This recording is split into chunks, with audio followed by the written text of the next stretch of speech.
Robinho dá pé, Robinho, Williams vem por dentro, aquele direita, fica, Landa, ele passa o pé na bola, pra lá, pra cá, pintou de pé, pênalti! E o Rogério assumiu o pênalti! Todo torcedor do Santos lembra disso. Um garoto de 18 anos, 8 pedaladas, e o país inteiro parando para ver um fenômeno nascer. E a justiça italiana confirmou hoje a pena de 9 anos de prisão para o jogador brasileiro Robinho, pelo estupro de uma mulher albanesa numa boate em Milão. O caso foi em 2013, quando o atacante atuava pelo Milan. E é aqui, exatamente aqui, entre o brilho das pedaladas e o peso das manchetes, que nasce a sombra mais difícil de carregar. Existe um peso que alguns carregam, mesmo sem ter cometido nada. Um peso que nasce não dos seus atos, mas dos atos de quem veio antes.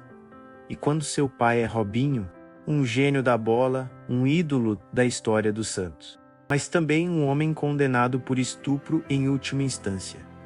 Essa sombra não é só pesada, ela é permanente. Robson Júnior não escolheu isso, e ainda assim é obrigado a conviver com um nome que brilha na história e sangra nas manchetes.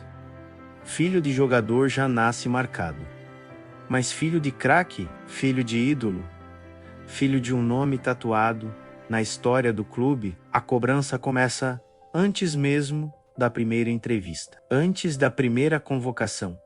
Às vezes, antes mesmo do primeiro toque na bola. E com Robinho Júnior, isso é ainda mais cruel, porque o sobrenome dele não carrega só memória esportiva, carrega uma ferida moral. Carrega um debate que ultrapassou o esporte. Carrega raiva, indignação, vergonha e justiça.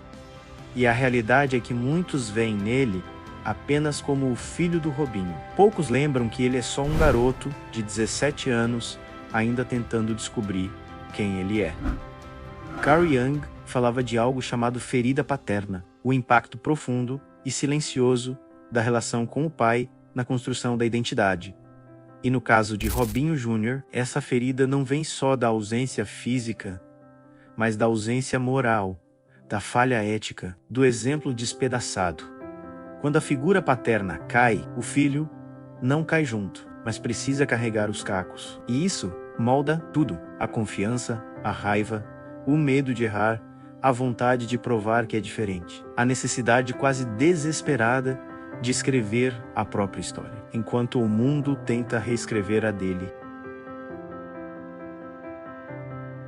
No Brasil, talento não é suficiente. A diferença entre um Estevão e um menino qualquer da periferia não está só na habilidade, está nas oportunidades. Mas com Robinho Júnior acontece algo raro. Ele tem o privilégio do acesso e, ao mesmo tempo, a maldição do nome. Para alguns, ele já nasce favorito. Para outros, já nasce condenado. Enquanto o jovem brasileiro comum precisa lutar para ser visto, Robinho Júnior precisa lutar para não ser confundido, para não ser reduzido ao passado de alguém que não é ele, para não virar uma caricatura construída pela internet. A grande pergunta não é se ele vai driblar como o pai, não é se vai repetir as pedaladas ou brilhar na vila. A pergunta é: quem Robinho Júnior quer ser? Porque toda jornada de redenção começa assim, não tentando apagar o passado, mas construindo um futuro. E se existe algo que o futebol ensina, é que ninguém escolhe o nome que carrega, mas escolhe o significado que vai dar a ele, e esse significado só ele pode escrever. A verdade é essa: o futebol sempre amou redenção, mas a redenção verdadeira não é a do culpado, é a de quem cresce apesar da culpa dos outros. Se Robinho Júnior conseguir escrever uma carreira limpa, ética, responsável, ele não estará apenas jogando bola. Estará reconstruindo um sobrenome, estará transformando um símbolo de dor em um símbolo de superação. E isso é maior do que qualquer título. Ninguém sabe se ele vai virar craque. Ninguém sabe se vai vingar no profissional, na Europa ou até mesmo se vai chegar até a amarelinha. Mas existe algo que já está claro. Robinho Júnior não precisa ser o pai. Não precisa imitar o pai. E principalmente, não precisa pagar pelos erros do pai. Seu futuro é uma página em branco. E talvez, de todas as páginas dessa história, essa seja a mais importante. Porque, se um dia ele brilhar, não será por herança. Será por mérito, por trabalho, por caráter. E isso nenhum DNA determina. Mas existe um momento onde o discurso se encerra, que é quando a bola começa a rolar. Parece gol, mas é Robinho Júnior que foi chamado pelo técnico Vojvoda. Ela não reconhece sobrenomes, não entende manchetes, não carrega passado. Dentro das 4 linhas, existe apenas o gesto, a decisão, o tempo certo do drible, o instinto. E é aí que Robinho Júnior começa a se explicar, não com palavras, mas com futebol. Ele não joga tentando imitar o pai, não força a pedalada, não vive do efeito. O jogo dele é mais curto, mais direto, mais racional. Tem condução próxima do pé, tem drible em espaço curto, tem leitura rápida do marcador. E principalmente, tem coragem. Coragem de pedir a bola, coragem de tentar de novo depois de errar, coragem de existir dentro de um campo que para ele nunca é neutro. Não é um jogador pronto.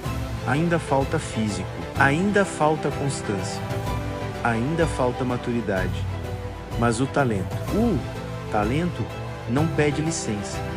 Ele aparece nos cortes para dentro, no corpo orientado antes do passe, na escolha certa em vez do espetáculo vazio. E quando ele acerta, não é o filho do Robinho que aparece. É só um menino bom de bola jogando futebol.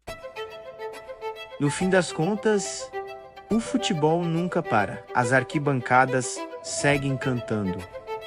E às vezes, no meio do canto da torcida, o nome ecoa de novo.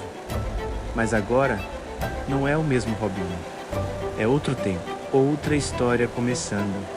E o futebol, assim como a vida, sempre oferece uma próxima jogada.